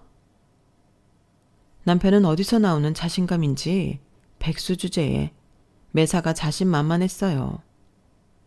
그리고 시댁 행사가 있어 시댁에 나가려면 시어머니도 저에게 남편 일 안 한다고 뭐라고 하지 말라며 당부하셨는데요. 저런 엄마가 있으니 그 아들이 오죽할까 싶었어요. 남편 기죽이지 말아라. 내가 너 생각해서 우리 아들한테 용돈 보내주고 있는 거야. 걔는 어릴 때부터 지 마음이 가야 움직이는 애였어. 그래도 결국엔 다 알아서 하니까 옆에서 바가지 긁지 말어. 나는 네가 내 귀한 아들 긁는 꼴은 못 본다. 시어머니는 정확히 저렇게 말씀하시면서 아들한테 용돈 주는 이유는 저 때문이라고 하셨어요. 하지만 제 입장은 그 용돈 때문에 남편이 더 일을 하지 않는 것 같았고 정말로 그런 마음이셨다면 그 돈을 애당초 저한테 주셨어야 하지 않나 생각했는데 그 말까지는 하고 싶지 않았어요. 제가 시어머니 돈까지 탐을 내는 것 같아 싫었거든요. 그리고 어디까지나 저는 돈도 돈이지만 나이도 어린 남편이 일도 하지 않고 놀고 있다는 게 저에겐 더 스트레스였는데 그걸 아무리 얘기해도 남편은 들어먹을 생각도 하지 않았어요. 그러다 진짜 가지가지 한다고 남편이 나중엔 사업을 하겠다며 더 엇나가기 시작했는데 남편이 하는 일이 모두 철없는 애가 헛소리하는 것처럼 들리더군요. 하지만 그때까지도 남편과 헤어지고 싶은 마음은 1도 없었어요. 솔직히 그 부분만 아니면 남편과는 아무 문제가 없었거든요. 남편은 여전히 자상했고 또 유머러스하며 같이 있으면 즐거웠는데 내가 정말 때 묻은 꼰대고 속물이라 그런 건지 남편이 그만 놀고 취직을 했으면 좋겠다고 생각했어요. 하지만 아들 다루듯 구슬리면서 남편 마음을 돌리는 시간이 많이 걸렸는데 그렇게 6개월이 지나 1년을 채우더군요. 그때 명절을 2번 겪었는데 당신 아들이 백수에 놀고 먹는 걸 아시면서도 그 집에선 귀한 어화둥둥 막내 아들이었어요. 그에 반면 저는 무수리 같은 며느리였는데 시어머니가 명절 전날까지 장사를 하셨기 때문에 모든 일이 제 차지가 되었죠. 아니, 며느리 없을 때는 어떻게 했던 건지 정말 도와주는 이가 하나도 없었어요. 그런데 시어머니는 우리는 너도 있고 우리도 제대로 명절 음식 촬영만 해서 차례상 올리자. 조상님들 대견해 하실 거야. 라며 장만 한가득 봐서 음식 리스트만 뽑아 보내셨어요. 나이도 그만큼 먹었으면 이 정도는 할 수 있지? 뭐 할 줄 몰라도 요즘은 인터넷 찾으면 다 나오잖아. 우리 똑똑한 며느리는 잘 할 거라 믿고 나는 장사 갔다 온다. 수고해라. 이런 식으로 온전히 명절 음식을 저에게 모두 맡기셨는데 저는 혼자 죽을 수 없어 남편이랑 같이 하려고 했죠. 그런데 한 번은 뭣도 모르고 저랑 음식을 했던 남편은 다음 명절엔 고향 친구들이랑 약속이 있다며 일찍이 내뺐고 정말 분노에 차서 음식을 만들었는데 나중에 신우들이 와서는 음식이 싱겁다, 모양이 안 예쁘다 말이 많더군요. 그것도 꼴보기가 싫고 그 입으로 제가 만든 음식 들어가는 것도 짜증났는데 남편은 지가 백수라는 게 쪽팔린 건지 아니면 뭐라도 자랑을 하고 싶었던 건지 없는 얘기를 하며 허풍을 떨었는데 그 모습은 과히 충격적이었어요. 남편 말만 들으면 남편은 놀기만 하는 게 아니고 계획이 다 있고 저는 그것도 이해 못하고 속도 좁아서 나의 어린 남편에게 잔소리를 하지만 자기가 워낙에 논리적이라 제가 깨갱하고 사는 줄 알겠더라고요. 그렇게 뻔뻔하게 자기 식구들에게 뻥을 날린 남편은 나중에 집에 오는 길에 자기가 한 말이 민망은 했는지 저에게 아니 우리 가족들이 걱정할까봐 안심시키느라 내가 좀 오바했지. 근데 전부 거짓말은 아니야. 나 진짜 계획 있잖아. 라며 자기가 왜 뻥을 쳤는지 변명을 하는데 듣고 싶지도 않았어요.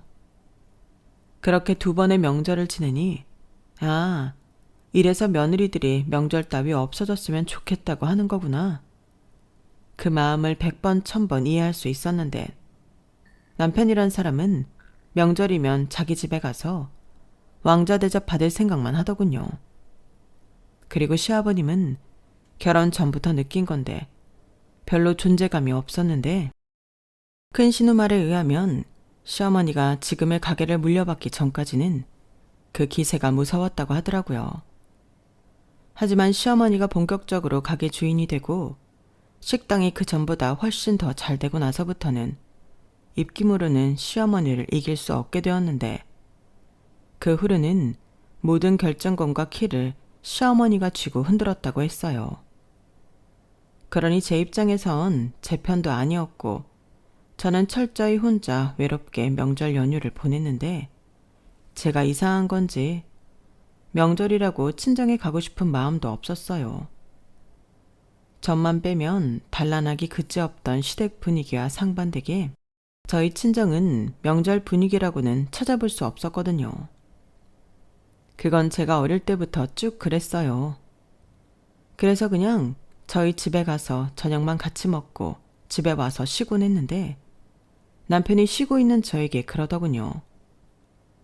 이렇게 친정은 밥만 먹고 오는 거면 명절은 앞으로 자기 집에서 쭉 있다가 누나들이랑 같이 마지막 날 같이 올라오자고요. 뭐? 그럼 나더러 시댁에서 명절 연휴를 다 보내란 말이야? 왜? 자기는 장인어른이랑 별로 안 친하잖아. 그리고 다들 왔는데 우리만 먼저 나오는 것도 좀 아쉽고. 아쉬운 건 당신이겠지. 난 하나도 안 아쉽거든. 그리고 자기는 자기 집에 가면 하는 일도 없지만 나는 엉덩이 붙일 새도 없이 일만 해야 해. 거기에 잠자리는 뭐 편한 줄 알아? 저는 남편의 말에 발끈해서 한껏 화를 냈어요. 저렇게 자기 집이 좋으면 차라리 명절은 각자 알아서 보내자고 할 것이지. 왜 나를 거기에 끌어들이나 짜증이 났거든요. 그렇게 명절이라면 지긋지긋하다는 큰 깨달음을 겪으며 저도 여느 유부녀와 다르지 않은 삶을 살았는데 여전히 문제는 남편이 취직할 생각도 없이 놀고 먹는다는 거였죠. 그리고 제가 바쁘고 힘들어 집에 와서도 일을 하는 날이 많았는데 옆에서 측은하게 보지 못할 망정 남편은 제가 일하는 유세를 떤다고 생각했어요. 그 말을 들었을 때는 내가 지금 무슨 말을 들었나 어안이 벙벙 하더라고요. 지금 뭐라고 했어? 유세? 일하는 걸 왜 유세를 떨어? 아니, 회사에서도 할 수 있는 일을 뭐하러 집에까지 와서 하는 건데 나 보라고 그러는 거 아니야? 왜? 자기가 그렇게 프로페셔널한 모습을 보이면 내가 자극받아서 취직할 것 같아서 그래? 꿈 깨. 나는 이제 불합리한 수직관계가 있는 직장 생활은 안 할 거야. 4차 산업에 맞춰서 나는 사업할 거야. 아, 그러셔. 아무튼 취직 생각은 없다는 거네. 그런 말이지. 전부터 얘기하고 싶었던 건데 생활비는 백수라서 못 준다고 치고 집안일이라도 해. 돈이 없으면 몸으로라도 때워야지. 나는 회사 다니고 바빠 죽겠는데 집안일까지 하는 건 불합리하잖아. 뭐? 지금 나더러 집안일을 하라고? 그래, 취직을 하지 않을 거면 주부로서 집안일이라도 하라고. 뭐? 주부? 내가 왜 주부야? 나는 밖에서 돈 벌지. 그럼 자기는 뭐 할 건데? 나는 주부 일을 하찮게 생각하지 않거든. 그러니까 밖에 나가 일할 생각 없으면 살림이라도 하라고. 아까 내 말 못 들었어? 나 사업할 거라고. 4차 산업. 알겠으니까 그 4차 산업 사업하기 전까진 집안일 하라고. 나한테 피해 안 준다며. 자기는 유세 떤다고 하지만 자, 봐봐. 나는 집에 와서까지도 쉬지 못하고 일하는데 집안일까지 어떻게 해? 적어도 내가 마음 편하게 일할 수 있도록 배려 부탁해. 아니지. 나는 집안일 따윈 할 줄도 모르고 하고 싶지도 않아. 내가 왜 그런 하찮은 일을 해야 해? 그냥 지금처럼 해. 내가 자기한테 집안일 가지고 뭐라고 하지 않잖아. 하찮다고? 나는 집안일 하찮다 생각하지 않는데 자기는 그렇구나. 그래서 집안일도 안 하고 아무것도 안 하는 거구나. 어릴 때 일하지 않은 자 먹지도 마라 이런 말 못 들었나 봐? 못 들었어. 지금 시대가 어떤 시대인데 그런 말을 해? 그런 말 하니까 자기 엄청 늑다리 같다. 그리고 난 일하지 않아도 돈은 따박따박 들어와. 용돈.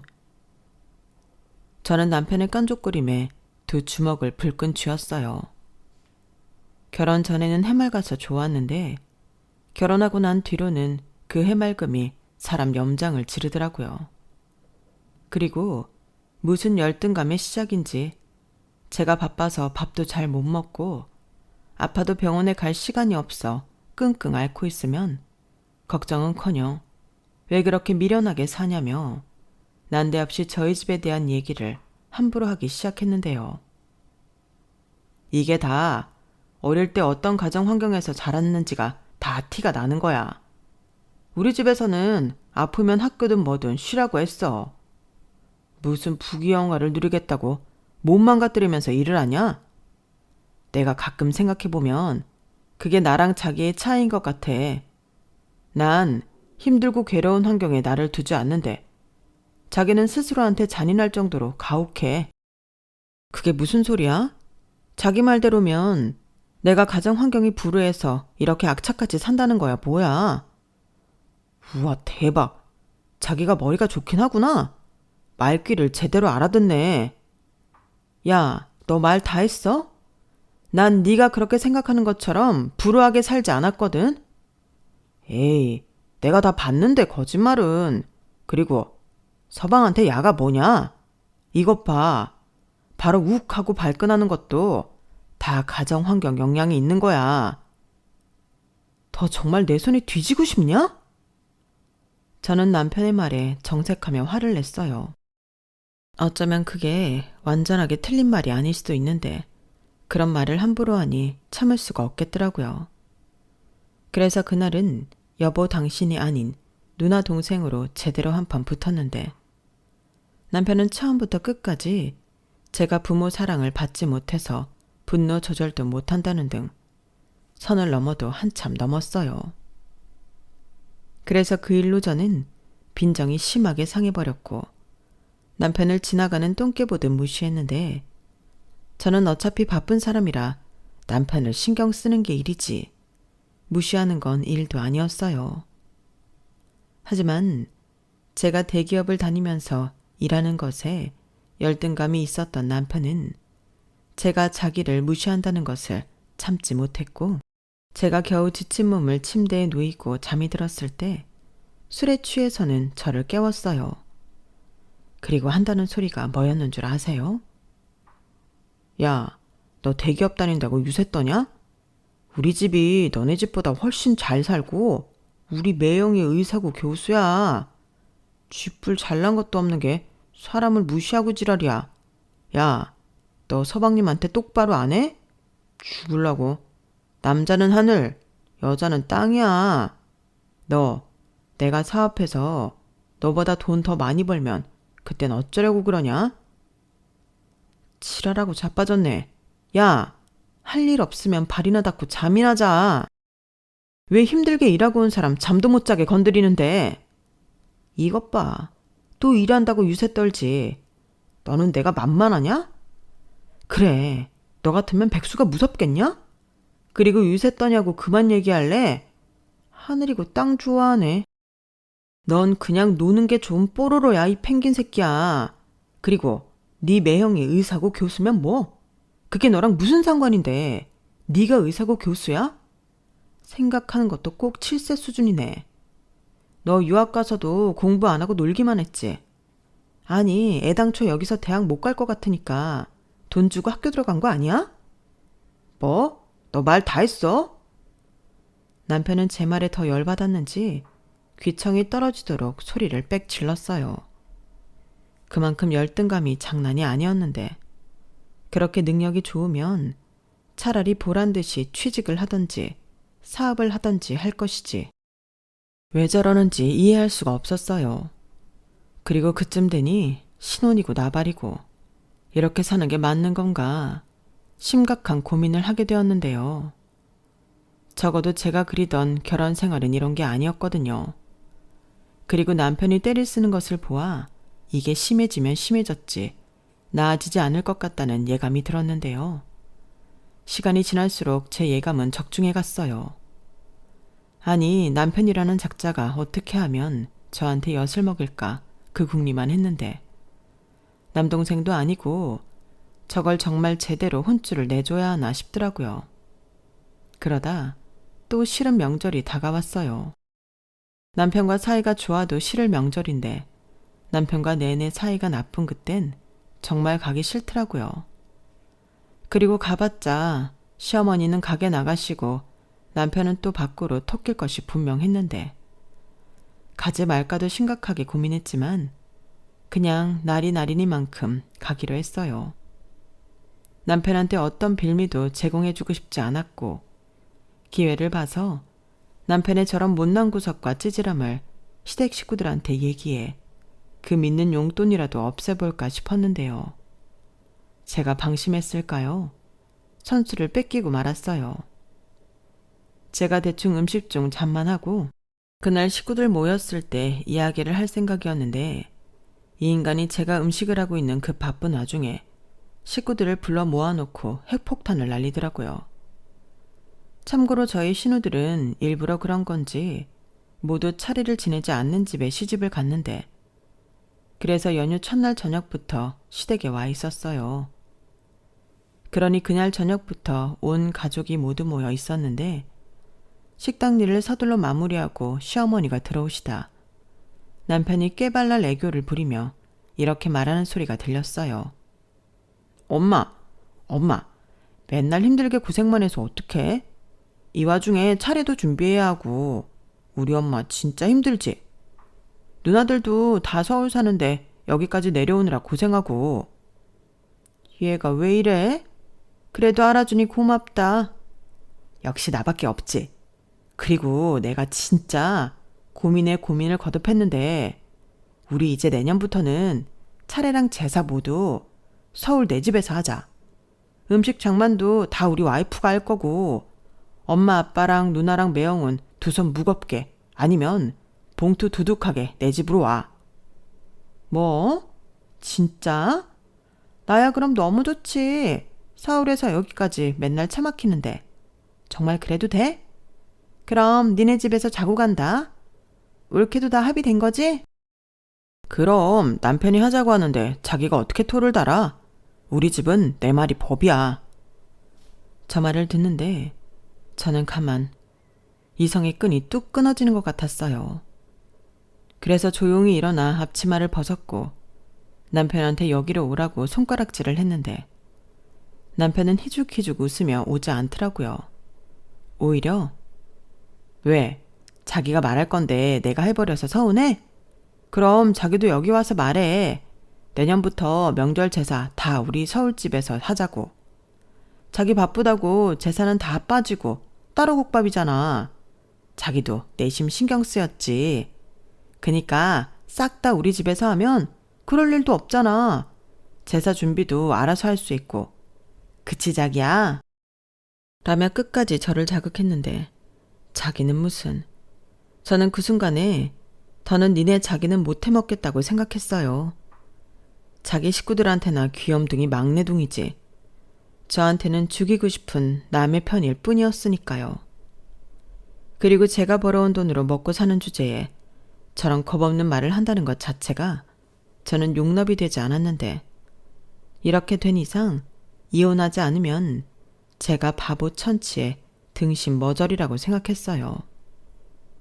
그렇게 저는 아무런 말도 하지 않고 짐을 쌌고 어렵긴 했지만 콜택시를 잡아 서울 집으로 가버렸는데요. 남편은 저를 따라오지 않더군요. 오히려 고마웠어요. 그래서 바로 집에서 제 짐만 대충 쌌고 친정 아빠 집으로 향했는데요. 나중에 남편이 뭐라고 한 줄 아세요? 나는 자기가 장인어른이랑 사이가 안 좋으니까 친정에 갔을 거라고 생각도 못했는데 라고 하는데 저걸 죽여 살려. 속으로 수없이 생각했어요. 하지만 이혼 도장 찍으면 어차피 남이 될 거 무시하면 그만이라고 속으로 돌을 닦았고 말빨이라면 지지 않는다고 생각하기에 똑같이 받아쳐줬어요. 그래? 근데 어쩌지? 네가 생각하는 것보다 나 우리 아빠랑 사이 되게 좋아. 그리고 더는 너같이 덜 큰 애랑은 못 살겠다. 우리 이혼하자. 뭐? 이혼? 지금 나랑 이혼을 하겠다고? 왜? 설마 내가 제사랑 차례 우리 집에서 하겠다고 했다고 보이콧 뭐 그런 거 하는 거야? 보이콧이 아니라 이혼이라고. 너 아까 잘도 말하더라. 제사와 명절 내 집에서 하겠다고. 그러니 네 집에서 실컷 해. 진짜 쫌스럽다. 아니 여자가 시집을 왔으면 그 집 제사 지내는 건 당연한 일이지 뭘 그래. 난 자기 편의를 봐준 거야. 그래? 그럼 봐주는 김에 남은 내 인생의 편의도 좀 봐줘. 내가 왜 니네 엄마도 아닌데 너를 먹여 살려야 하는 건데? 뭐야? 아직도 그 얘기야?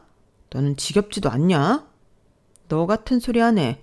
내가 너보다 3살이나 많아. 어디서 누나한테 너래? 너 같은 덜 자란 애는 평생 결혼하지 말고 니네 엄마 용돈이나 받고 엄마 하고 살아. 괜히 엄한 남의 집 딸 데려다 고생시키지 말고. 너 누나 말 무슨 뜻인지 아니? 넌 누나가 둘이나 있는데 이런 거 가르쳐주는 누나는 없었어? 남편은 제 말이 딱 지 수준에 맞게 전달이 되었는지 전에 없이 불같이 화를 냈어요. 그리고 친정으로 쳐들어왔는데 그땐 이미 저도 친정 아빠한테 이혼하겠다고 말씀을 드린 후였고 그 이혼의 이유도 설명을 드렸는데 원래 무뚝뚝한 성격이라 그때는 뭐라고 말이 없으셨어요. 그런데 막상 문제의 사위가 저와 단판을 짓겠다며 쳐들어오자 저희 아빠가 취미로 하고 있는 야구 배트를 들고 현관문을 여셨는데 몽둥이가 무섭긴 했는지 바로 주랭랑을 치더라고요. 그런데 저희 아빠가 달리기도 엄청 빠르거든요. 저희 아빠는 도망가는 그놈을 야구 배트를 들고 쫓아가셨어요. 그리고 다시 집으로 돌아온 아빠의 얼굴은 터질 듯이 시뻘개지셨는데 그날 이후 남편은 저한테 연락도 하지 않고 찾아오지도 않았죠. 하지만 저는 이혼을 해야 했기에 그놈을 싫어도 한 번은 만났어야 했는데, 그래서 딱 그 수준에 맞춰서 구청에 있는 동네에 외식을 하자고 꼬셨어요. 보통의 성인 남자면 그깟 걸로 넘어오지 않을 것 같았는데 그 와중에 외식이라는 말에 꽂혀서 좋다며 뭐 먹을 거냐고 지는 돈가스가 먹고 싶다고 답장을 보내었더라고요. 정말 그 답장이 기가 막혀서 웃음이 나왔어요. 그리고 사실 저는 집을 나올 때 이혼할 생각이 있었기 때문에 남편 도장까지 챙겨서 나왔는데 신분증이야 지갑에 늘상 가지고 다닐 테고 구청에만 끌고 가면 끝날 일이었죠. 그래서 남편이 좋아하는 돈가스 사서 먹이고 저는 커피 한잔 하자고 구청으로 데리고 갔어요. 그러자 관공서에서 커피를 마시냐며 남편은 호기심 가득한 얼굴로 두리번거렸고 저는 이렇게 말했어요. 이혼 서류 쓰고 도장 찍은 후 자판기 커피 사이좋게 뽑아 먹고 헤어지자고요. 그러자 사태 파악이 됐는지 사람을 꼬드겨 어떻게 여기 데려올 수 있냐며 난리를 쳤는데 마치 그 모습이 포경수술인 줄 모르고 쫄래쫄래 쫓아온 어린 애 같더군요. 그 모습은 더 이상 설레지 않았어요. 아이처럼 해맑다고 생각한 제 눈도 정상으로 돌아와 그 꼬라지가 창피하게만 느껴졌는데 그때부턴 이혼하기 싫다고 생떼를 쓰더라고요. 그리고는 자기는 이혼하고 싶지 않다며 고칠 점이 있으면 알려달라고 하는데 제가 그동안 얘기한 것들은 뭐였나. 또 주먹이 불끈 쥐어졌어요.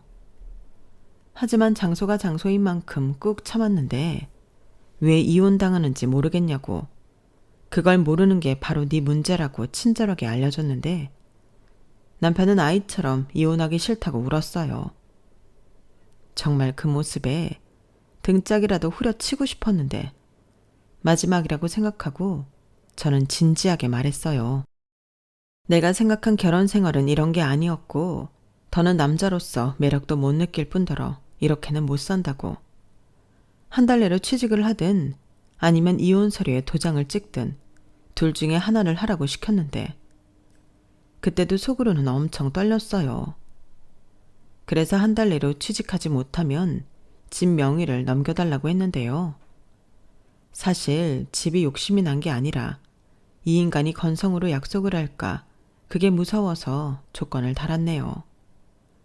그리고 그 순간에는 나름 머리를 굴려보긴 한 건지 이혼을 하겠다고 했는데요. 어이가 없더군요. 그러니까 애당초 취직할 생각은 계속 없었다는 거잖아요. 그렇게 저는 손수 그 인간을 끌고 가 이혼 서류에 도장을 찍을 수 있었습니다. 대한민국에 저처럼 이혼한 여자가 또 있을까요? 그렇게 짧고 굵게 저는 이혼녀가 되었어요. 그리고 소개팅을 주선한 친구를 불러내 가장 먼저 이혼 사실을 알렸는데요. 친구는 제 얘기를 듣고 자기는 몰랐다며 오도방정을 떨었어요. 마음 같아서는 저딴 폭탄을 저한테 던진 친구와도 절규하고 싶은 마음이었는데 친구도 모르고 그랬다고 하니 일단은 넘어가기로 했네요.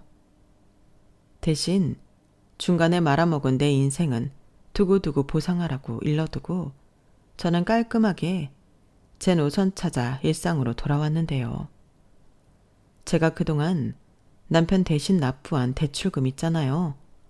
그건 전부 돌려받기로 했어요.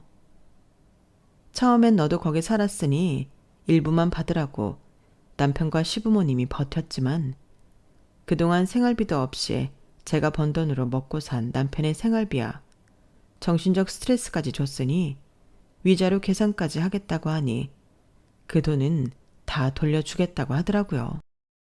그렇게 저는 받을 거 받고 깔끔하게 정리했습니다. 그리고 친정집에 잠시 머물다 혼자 살 오피스텔을 얻어 다시 싱글라이프를 즐기고 있는데 그때 아빠가 저한테 그러셨어요. 아빠가 표현은 잘 못하지만 늘 너를 걱정하고 생각한다. 힘들면 언제든지 의지하고 도움 필요하면 언제든 얘기해.